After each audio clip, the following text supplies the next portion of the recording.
दोस्तों YouTube math मस्ती channel पर आपका स्वागत है और मैं अनिल कुमार पांडे। बिल्कुल दोस्तों, और मैं जैसा कि आप जानते हैं कि मैं प्रतिदिन आप लोगों के लिए प्रयास होता है प्रतिदिन, लेकिन ऐसा हो नहीं पा रहा है, लेकिन प्रयास रहेगा। प्रतिदिन मैं आप लोगों के लिए इस चैनल पर जीके जीएस का यह आपको वीडियो लेकर आता हूं और यह वीडियो आपको अभी वर्तमान में रेलवे एनटीपीसी के लिए पूरी तैयारी के साथ मैं लेकर आता हूं।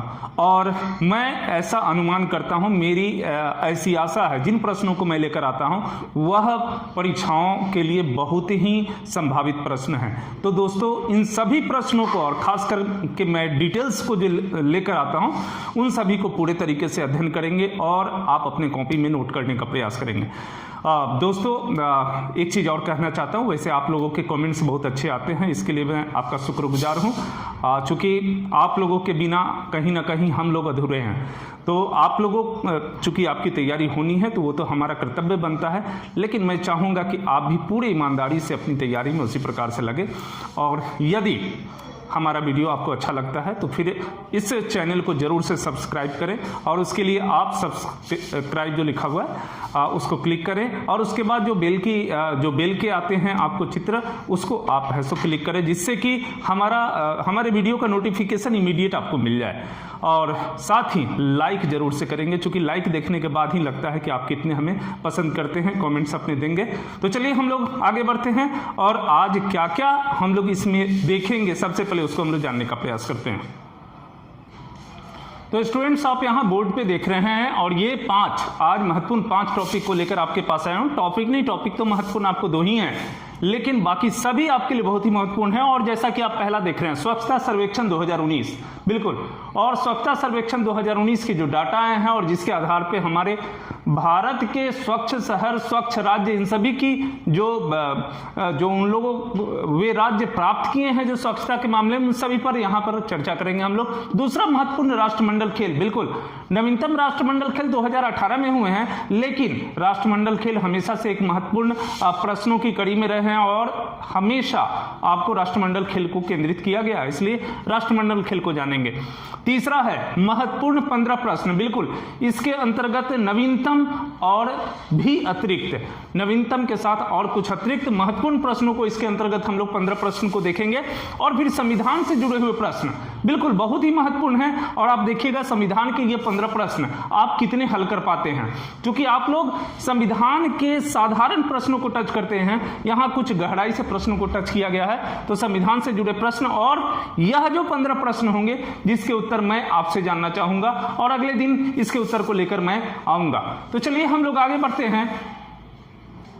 बिल्कुल दोस्तों, बोर्ड पे आप देख रहे होंगे और यहाँ पर आप स्वच्छता सर्वेक्षण 2019 बिल्कुल आपको पूरी तरीके से दिख रहा होगा। और जैसा कि प्रत्येक वर्ष भारत सरकार के शहरी विकास मंत्रालय द्वारा यह आपको सर्वेक्षण कराया जाता है और भारत के स्वच्छ शहर, स्वच्छ राज्य की घोषणा की जाती है और उन्हें पुरस्कृत किया जाता है।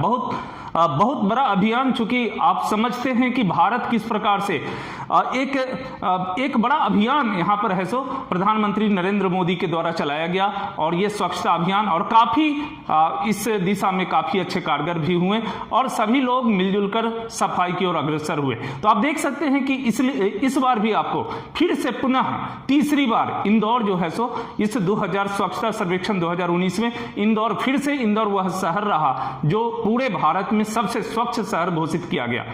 तो एक यह है कि सबसे स्वच्छ शहर के रूप में आपको आया इंदौर, बिल्कुल, इंदौर सबसे स्वच्छ शहर के रूप में आया, और यह है कहां? मध्य प्रदेश में। और फिर उसके बाद दूसरा आप देखिएगा, इसमें दूसरा एक कड़ी हुआ, उसमें है सो सबसे बेस्ट परफॉर्मेंस अवार्ड किस स्टेट को मिला? तो बेस्ट परफॉर्मेंस अवार्ड जो मिला है वह है सो छत्तीसगढ़ राज्य को मिला है। और छत्तीसगढ़ राज्यों के दृष्टिकोण से अगर बात करें तो छत्तीसगढ़ राज्य सर्वश्रेष्ठ स्वच्छ राज्य के रूप में घोषित किया गया। दूसरे नंबर पे आपको झारखंड रहे और तीसरे नंबर पे महाराष्ट्र रहे।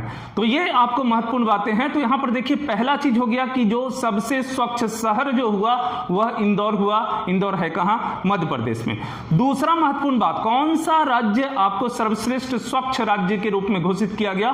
तो वह राज्य हुआ छत्तीसगढ़। अगर प्रश्नों में दूसरे और तीसरे के भी आते हैं बातें तो दूसरे नंबर पे झारखंड हो गए और तीसरे नंबर पे महाराष्ट्र। अब तीसरे प्रश्न यहां यह बनते हैं कि 10 लाख की ज्यादा आबादी वाले शहरों में कौन सा शहर जो है सो सर्वश्रेष्ठ रहा? तो फिर अहमदाबाद। 10 लाख से ज्यादा आबादी वाले शहरों में अहमदाबाद सर्वश्रेष्ठ स्वच्छ राज्य, स्वच्छ आपको शहर रहा। और फिर 5 लाख से कम आबादी वाले शहरों में उज्जैन का स्थान पहले स्थान पे रहा। तो इतने प्रश्न आपको स्वच्छता सर्वेक्षण 2019 से रहेंगे और मैं गारंटी देता हूं, इतना मेरा विश्वास है कि स्वच्छता सर्वेक्षण 2019 आपके इस परीक्षा में रहेंगे ही रहेंगे और इंदौर के विषय में पूछे ही जाएंगे या फिर छत्तीसगढ़ के विषय में पूछे जाएंगे। इसलिए इसको आप VVI में आप इसको दर्ज कर सकते हैं। तो चलिए हम लोग आते हैं अगला टॉपिक में। चलिए स्टूडेंट्स, अब दूसरे टॉपिक पर हम लोग चलते हैं और महत्वपूर्ण टॉपिक है आपको राष्ट्रमंडल खेल। क्योंकि बार बार परीक्षाओं में, अभी राष्ट्रमंडल खेल तो पिछले ही वर्ष 2018 में आपको हुए हैं, लेकिन परीक्षाओं में राष्ट्रमंडल खेल को केंद्रित किया जाता है। प्रथम राष्ट्रमंडल खेल, भारत किस राष्ट्रमंडल खेल में पहली बार शामिल हुआ? राष्ट्रमंडल खेल में पहले स्वर्ण पदक किसके द्वारा दिया गया? पिछले राष्ट्रमंडल खेल में किस स्थान पर भारत रहा? ऐसे प्रश्नों को केंद्रित किया जाता है। इसलिए राष्ट्रमंडल खेल आज भी आपको महत्वपूर्ण है। तो चलिए आप देख सकते हैं कि राष्ट्रमंडल खेल का श्रेय जो है सो सबसे पहले राष्ट्रमंडल क्या है? राष्ट्रमंडल अर्थात जिस पर कभी ब्रिटेन का शासन रहा और ब्रिटेन के उपनिवेश बनकर वह रहा, आज भले ही स्वतंत्र हो गया है, तो वह सभी वैसे देश जो कभी ब्रिटेन के अधीन थे उन सभी की संयुक्त रूप से यह है सो राष्ट्रमंडल खेल उन देशों के बीच में किए जाते हैं आपको। तो ये राष्ट्रमंडल खेल को शुरू करने का श्रेय एक अंग्रेज अधिकारी रिवरेंड एस्ले कूपर के द्वारा दिया गया था। रिवरेंड एस्ले कूपर के द्वारा दिया गया था, सलाह दी गई थी आपको, और जिसके बाद यह उनके सलाह पर यह खेल की शुरुआत की गई। पहली बार जो है सो 1928 में कनाडा के खिलाड़ी जो है सो बॉबी रॉबिन्सन, जो एथलीट के खिलाड़ी हैं, उनको यह जिम्मेदारी दी गई कि वह राष्ट्रमंडल खेलों की शुरुआत करें। और 1930 में पहली बार कनाडा के शहर हैमिल्टन में आपको इस खेल का आयोजन किया गया। बिल्कुल, यहाँ स्टूडेंट्स इसको ध्यान देंगे, यहाँ पर महत्वपूर्ण हो जाते हैं आपको। कब, किस वर्ष शुरू किए गए राष्ट्रमंडल खेल? तो 1930 में। कहां शुरू किए गए? तो हैमिल्टन कनाडा में शुरू किए गए। तो बहुत ही महत्वपूर्ण ये प्रश्न हो जाते हैं। एक प्रश्न यह भी होता है कि ये जो है सो बॉबी रॉबिन्सन, जिनको यह राष्ट्रमंडल खेल की जिम्मेदारी दी गई थी, उनका संबंध किस खेल से है? तो ये बड़े महत्वपूर्ण हो जाते हैं। और उसके बाद हम लोग आगे बढ़ते हैं और आगे आप देख सकते हैं बोर्ड पे कि 1930 में प्रथम राष्ट्रमंडल खेल आपको 1930 में जिसमें 11 देशों ने हिस्सा लिया था। यह भी प्रश्न आपको बनते हैं, जो 1930 का प्रथम राष्ट्रमंडल खेल हुआ था उसमें कितने देशों ने शरीक लिया था, कितने देशों ने भाग लिया था? क्योंकि यह प्रारंभ था, यह शुरुआत थी और 11 देश इसमें भाग लिए थे। यहां पर मैं आपको बिंदुवार आपको दर्शाने का प्रयास किया हूं जो महत्वपूर्ण आपके लिए बनते हैं। दूसरे बिंदु में आप देख सकते हैं कि दूसरा राष्ट्रमंडल खेल, क्यों दूसरे राष्ट्रमंडल खेल की मैं चर्चा कर रहा हूं? इसलिए चर्चा कर रहा हूं कि इसी राष्ट्रमंडल खेल में पहली बार भारत ने भी भाग लिया। और इस समय में अभी तक पिछले राष्ट्रमंडल खेल में 11 देशों ने भाग लिए थे, अब इसमें 16 देश भाग लिए और भारत पहली बार भाग लिया। भले ही भारत को कुछ महत्वपूर्ण पदक नहीं मिले, एक पदक से ही संतोष करना पड़ा और वह कांस्य पदक के रूप में आपको रशीद अनवर को मिला था। आप जानते हैं कि अभी हमारा देश आजाद इस समय नहीं हुआ था और पाकिस्तान और भारत दोनों साथी थे। इसके बाद मैं आपको अगले बिंदु में छठे राष्ट्रमंडल खेल की विषय में चर्चा किया। क्यों चर्चा किया? 1958 में यह खेल आपको वेल्स दक्षिण अफ्रीका में हुए थे और इसमें पहली बार भारत को स्वर्ण पदक मिला। प्रयास मिल्खा सिंह एथलीट्स थे और उनके द्वारा है सो स्वर्ण पदक भारत को दिलाया गया। इसलिए छठे राष्ट्रमंडल खेल जो 1958 में दक्षिण अफ्रीका में वेल्स में हुए थे वह महत्वपूर्ण थे। और फिर उसके बाद आइए बढ़िए, देखिए 2010 में राष्ट्रमंडल खेल का आयोजन भारत में हुआ। बिल्कुल, भारत राष्ट्रमंडल खेल का यहां पे आयोजक बना और यहां भारत 101 पदक जीतकर ऑस्ट्रेलिया के बाद दूसरे स्थान पे आया। बिल्कुल दोस्तों, 101 पदक जीतकर दूसरे स्थान पे को प्राप्त किया। और फिर मैं लास्ट 2018 के राष्ट्रमंडल खेल की चर्चा कर रहा हूं और यह आपको गोल्ड कोस्ट, बिल्कुल गोल्ड कोस्ट आपको जो क्वींसलैंड ऑस्ट्रेलिया में है वहां पे आयोजन 2018 का यह राष्ट्रमंडल खेल हुआ और यहां पर भारत 66 पदक 26 स्वर्ण पदक उसमें थे, 66 पदक जीतकर है सो तीसरे स्थान पे रहा।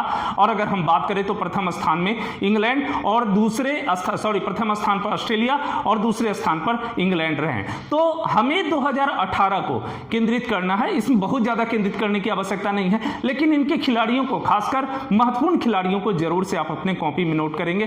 कभी अगली बार है सो हम जरूर से राष्ट्रमंडल खेल के उन महत्वपूर्ण खिलाड़ियों को एक टॉपिक बनाकर आपको लाएंगे और आपको जरूर से वहां पर आपके कॉपी पे अंकित कराएंगे। चलिए उसके बाद 2022 में अगला राष्ट्रमंडल खेल होना है, कहां होंगे? बर्मिंघम इंग्लैंड में। बिल्कुल बहुत ही महत्वपूर्ण है कि अगले राष्ट्रमंडल खेल कहां होने हैं।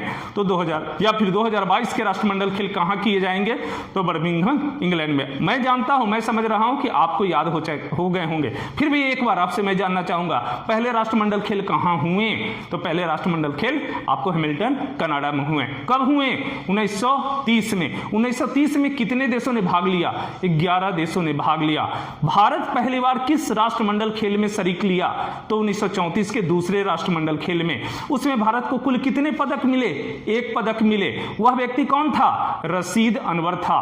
फिर उसके बाद महत्वपूर्ण आपको हो जाते हैं कि पहली बार स्वर्ण पदक किस आपको है सो राष्ट्रमंडल खेल में मिले? तो छठे राष्ट्रमंडल खेल 1958 में वेल्स आपको दक्षिण अफ्रीका में हुए थे वहां, और यह स्वर्ण पदक मिल्खा सिंह के द्वारा दिलवाया गया। फिर महत्वपूर्ण होते हैं भारत पहली बार राष्ट्रमंडल खेल का आयोजन भारत में कहां हुआ? तो दिल्ली में भारत में आयोजन हुआ था। भारत इसमें किस स्थान पर रहा? दूसरे स्थान पर रहा। कितने पदक प्राप्त किए?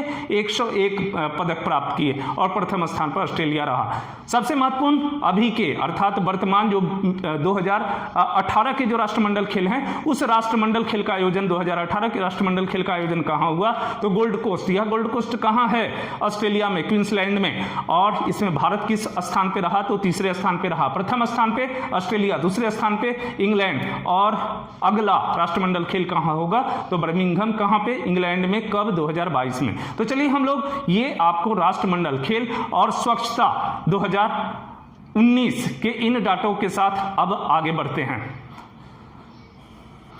तो चलिए स्टूडेंट्स, यहां आप लोग देखेंगे जो मैं पिछली बार अर्थात पिछले वीडियो में मैंने आपसे जो 15 प्रश्न पूछा था, उस प्रश्नों के आंसर आप यहां देख पाएंगे। और यह बस तुरंत त्वरित गति में, मुश्किल से मैं इसे 2 से 3 मिनट में इस प्रश्न उत्तर की कड़ी को समाप्त करूंगा, क्योंकि समय भी बहुत महत्वपूर्ण होते हैं। तो चलिए यहां पर पहले प्रश्न है, प्रस्तावना में किस वर्ष पहली बार सुधार किया गया? बिल्कुल 1976 में 42वें संविधान संशोधन के द्वारा प्रस्तावना में सुधार किए गए, और इसमें महत्वपूर्ण 3 बातों को लाया गया था। चलिए वो बात बाद में। पहले दूसरे प्रश्न, प्रथम राष्ट्रमंडल खेल कहां आयोजित किए गए? बिल्कुल अभी मैंने बताया, हैमिल्टन कनाडा में 1930 में। बिल्कुल। और तीसरे प्रश्न, ओलंपिक प्रतीक चिन्ह में 5 गोले क्या दर्शाते हैं? बिल्कुल 5 महाद्वीपों को, ऊपर 3 गोले और नीचे 2 गोले, दोनों एक दूसरे में, पांचों गोले एक दूसरे के साथ जुड़े हुए रहते हैं, और ये सभी पांचों हैं सो 5 महादेशों को दर्शाते हैं।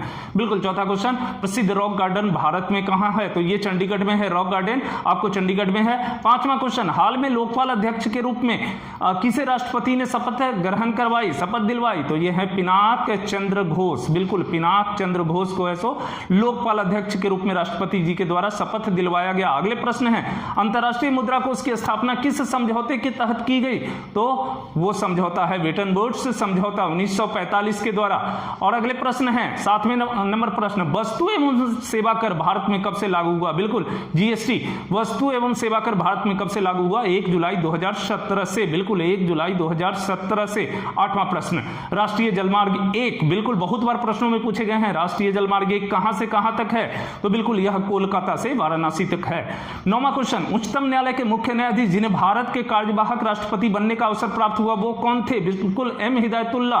बिल्कुल इस समय में राष्ट्रपति एवं उपराष्ट्रपति दोनों पद खाली हो चुके थे, जैसा कि हमारे संविधान में यह अंकित है कि यदि राष्ट्रपति एवं उपराष्ट्रपति के पद खाली हो तो भारत के महान्यायाधीश उस पद पर आसीन होंगे, और उनके द्वारा तब तक आपको जो है सो यह कार्य किया जाएगा जब तक राष्ट्रपति के पद न भर जाए, और 6 महीने के अंदर राष्ट्रपति के पद को भर दिया जाना अनिवार्य है। तो चलिए यहां पर एम हिदायतुल्ला जो भारत के प्रधान न्यायाधीश थे, उनके द्वारा है सो राष्ट्रपति का कार्य किया गया और कार्यवाहक राष्ट्रपति के रूप में रहे। 10 नंबर क्वेश्चन, ग्रीन मफलर का संबंध किससे है? बिल्कुल ध्वनि प्रदूषण से ग्रीन मफलर का संबंध है और लगातार ध्वनि प्रदूषण आप समझ सकते हैं।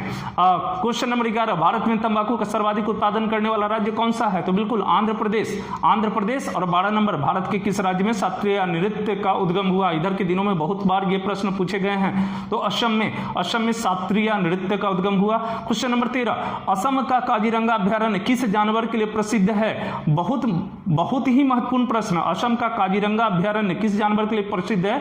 तो एक सिंह के गेंडे के लिए, बिल्कुल एक सिंह के गेंडे के लिए काजीरंगा अभ्यारण्य मशहूर है। और क्वेश्चन नंबर 14 आप देखेंगे, क्वेश्चन नंबर 14, आनंद मठ पुस्तक के लेखक कौन है? तो बंकिम चंद्र चटर्जी, बिल्कुल बंकिम चंद्र चटर्जी। और क्वेश्चन नंबर 15, पंजाब में फसल उत्सव को किस नाम से जाना जाता है? तो बिल्कुल लोहरी के नाम से जाना जाता है, लोहरी के नाम से जाना जाता है। तो चलिए दोस्तों, ये 15 प्रश्न के आंसर आपको हो गए और मैं कुछ बातें आपसे कहना चाहूंगा यहाँ पे। दोस्तों यहाँ पे एक और बात मुझे आप लोगों के साथ शेयर करनी है। जैसा कि आप मेरे टी शर्ट को देख रहे होंगे और इस पे लिखे हुए हैं अनअकैडमी, बिल्कुल तो मैं अनअकैडमी का वेरीफाइड एजुकेटर हूँ और वहाँ पे मैंने आप लोगों के लिए बहुत सारे वहाँ पे कोर्स डाल रखे हैं, खास करके रेलवे के लिए, बिल्कुल रेलवे की तैयारी के लिए वहाँ बहुत सारे कोर्स और लेसन डाल रखे हैं। तो आप जाइए, उसका भी भरपूर लाभ उठाइए और वो आपकी परीक्षाओं में काफ़ी आपके लिए प्रभावकारी होगा।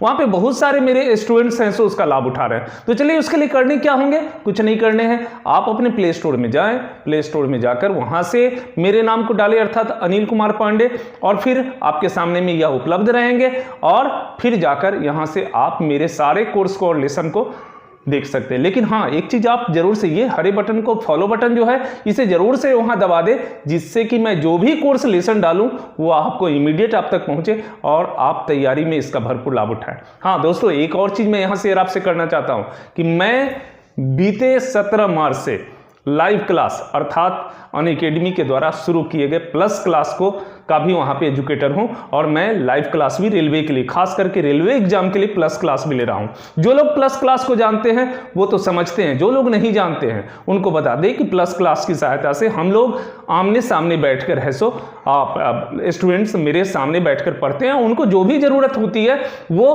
प्रश्न कर सकते हैं और बहुत सारी समस्याओं को रख सकते हैं। तो वहां पे रिकॉर्डिंग भी आपको मिल जाते हैं और ना केवल हमारे रिकॉर्डिंग मिलते हैं बल्कि हमारे जैसे 30 से अधिक एजुकेटर की रिकॉर्डिंग भी वहां मिलती है और सभी के क्लास को वह ज्वाइन कर सकते हैं। ना केवल मैथ हमारे क्लास जीके जीएस के बल्कि मैथ के, रीजनिंग के सभी क्लास को ज्वाइन कर सकते हैं।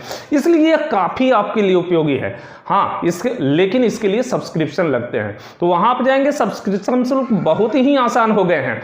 तो जाइए और सब्सक्राइब करिए, जिसको अच्छे लगते हैं वो सब्सक्राइब वहां करें और इसके लिए हमारे यहाँ पर रेफरल कोड का आप इस्तेमाल करेंगे तो आपको 10% के वहां फायदे भी मिलेंगे। तो चलिए हम लोग क्लास को आगे बढ़ाते हैं और हमारे रेफरल कोड को आप यहां देख सकते हैं, अनिल कुमार पांडे .11-8763, बिल्कुल 8763। तो चलिए क्लास को आगे बढ़ाते हैं। बढ़ाने से पहले मैं आपको बताना चाहता हूं कि नीचे आप जाएंगे, डिस्क्रिप्शन में लिंक दिए जा रहे हैं और उसके माध्यम से आप हमारे अनअकैडमी के वे सभी आपको जो विजुअल क्लास हैं उन सभी क्लास को आप वहां अटेंड कर सकते हैं और उसका भरपूर लाभ उठा सकते हैं। तो चलिए हम लोग क्लास में आगे बढ़ते हैं।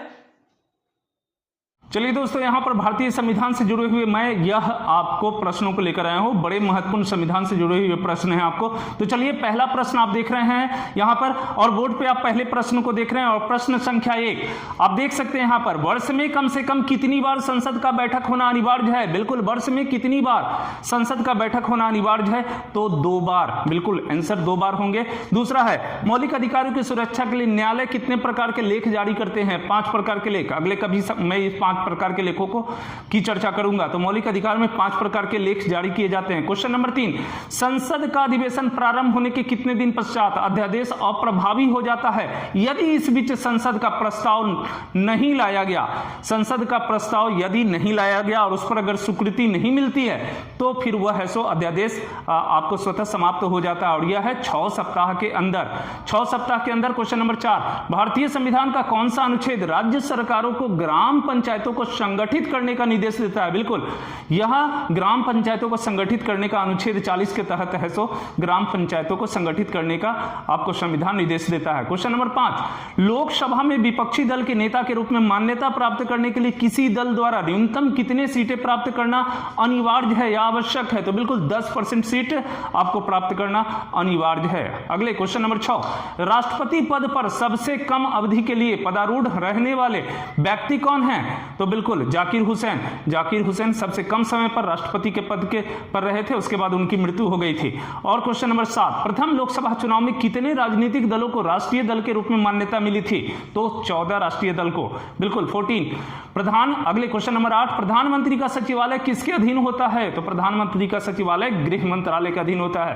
क्वेश्चन नंबर 9, सर्वप्रथम राष्ट्रीय आपात की घोषणा 26 अक्टूबर 1962 को की गई थी। दूसरी बार राष्ट्रीय आपातकाल की घोषणा कब की गई? बिल्कुल 13 दिसंबर 1971 को, 1971 में।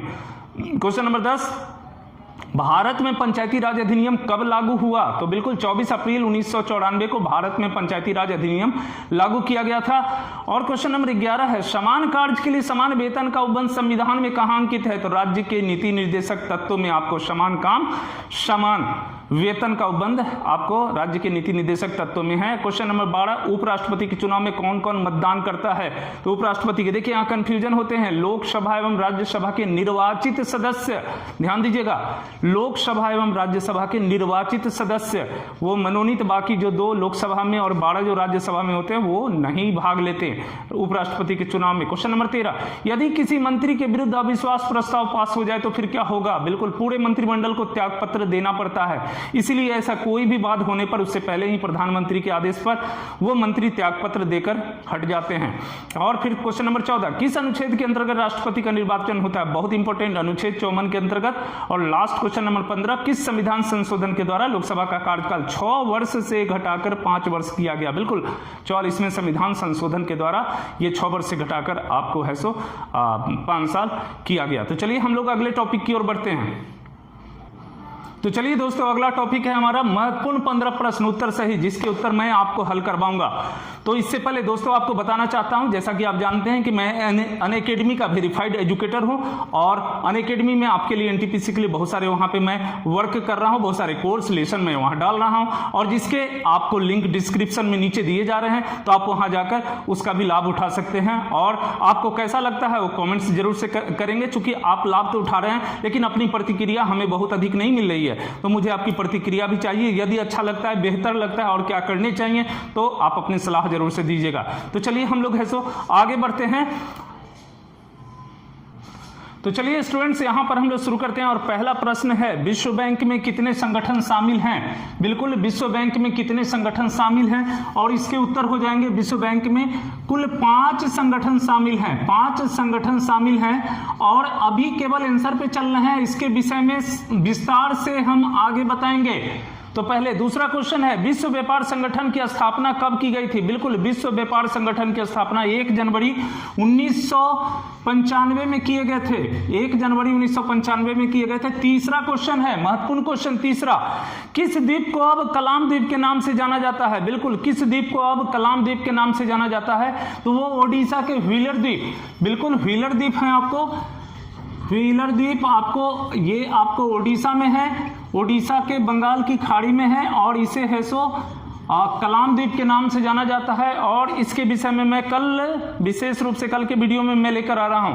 अगले प्रश्न है क्वेश्चन नंबर 4, मिशन इंद्रधनुष का संबंध किससे है? तो बिल्कुल मिशन इंद्रधनुष का संबंध आपको टीकाकरण से है और टीकाकरण का एक व्यापक अभियान चलाया गया और 7 तरह के टीके इसमें सम्मिलित किए गए और इन 7 तरह के टीकों को लोगों को, बच्चों को देने की व्यवस्था की गई और यह है सो मिशन इंद्रधनुष के नाम से जाना गया।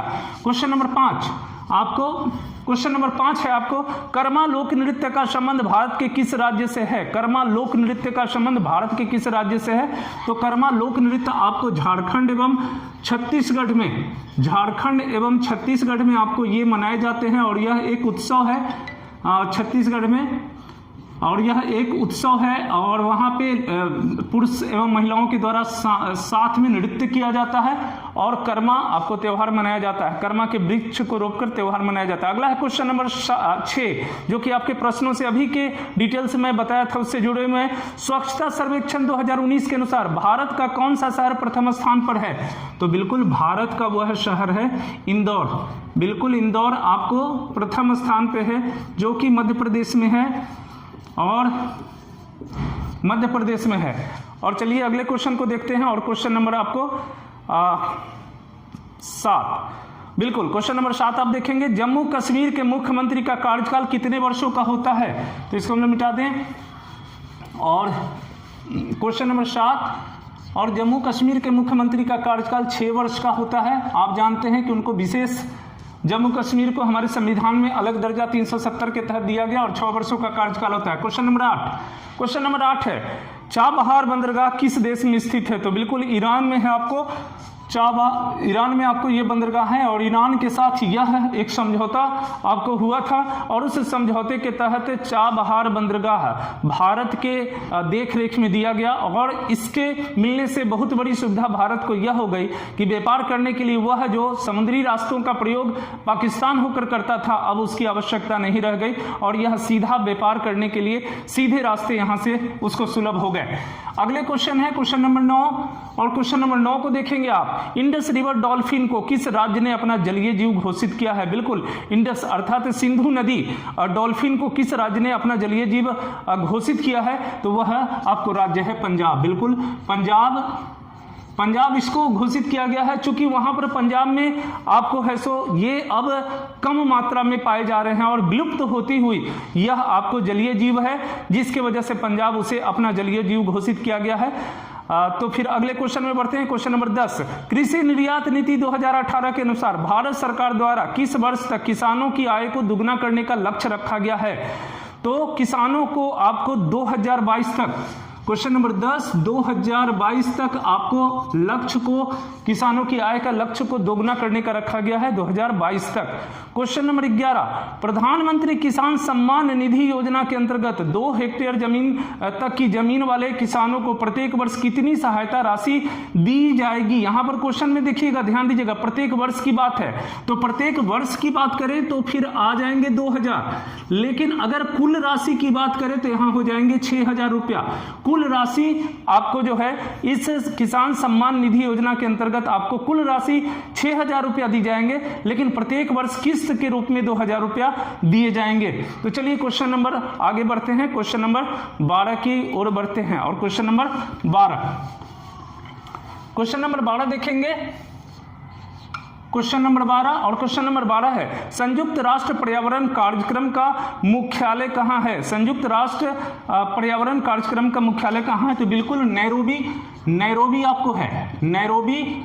और ये नैरोबी कहाँ है? केन्या में है, दक्षिण अफ्रीका में, अफ्रीकी देश है केन्या में। क्वेश्चन नंबर 13 है आपको, जापान की मुद्रा का नाम क्या है? बिल्कुल बहुत बार परीक्षा में पूछे गए हैं और वह मुद्रा का नाम है येन, बिल्कुल येन। क्वेश्चन नंबर 14 देखेंगे, हाल ही में सुल्तान अजलान शाह कप किस देश ने जीता? अजलान शाह कप किस देश ने जीता? तो यह है सो दक्षिण कोरिया ने जीता है भारत को हराकर। दक्षिण कोरिया भारत को हराकर जीता है अजलान शाह कप आपको। और ये जो है सो मलेशिया में हुआ, यह अजलान शाह कप मलेशिया में हुआ। और अंतिम क्वेश्चन में आइएगा, क्वेश्चन नंबर 15 और क्वेश्चन नंबर 15 है, उत्तरी कोरिया एवं दक्षिणी कोरिया को विभाजित करने वाली सीमा रेखा किस नाम से जानी जाती है? तो बिल्कुल 38वीं समानांतर रेखा, 38वीं समानांतर रेखा के नाम से जानी जाती है, समानांतर रेखा के नाम से जानी जाती है। तो ये 15 क्वेश्चन सभी महत्वपूर्ण प्रश्न और अधिकांशतः इसमें सभी करेंट क्वेश्चन थे। तो दोस्तों यह वीडियो आपको कैसा लगा आप अपनी प्रतिक्रिया जरूर से देंगे और मैं अगले वीडियो को कल लेकर आ रहा हूं। प्रयास पूरे रहेंगे कि कल शाम 9 बजे आपको वीडियो मिल जाए। तो मेरा यह प्रयास रहता है कि 9 बजे आप तक वीडियो पहुंचा दिए जाए और कोशिश रहेगी कि प्रत्येक दिन 9 बजे वीडियो आपको पहुंच जाए। एक दिन कभी गैप होंगे तो उसके लिए खेद है। चलिए हम लोग अगले वीडियो में मिलते हैं। डिस्क्रिप्शन डिस्क्रिप्शन में जाकर लिंक को जरूर से देख लेंगे, वहां पर अनअकैडमी से जुड़े हुए बहुत सारे आपको मटेरियल वहां से आपको मिल जाएंगे और उससे आपकी तैयारी और चार चौगुनी हो जाएगी। तो ओके, हम लोग कल मिलते हैं। थैंक यू, धन्यवाद।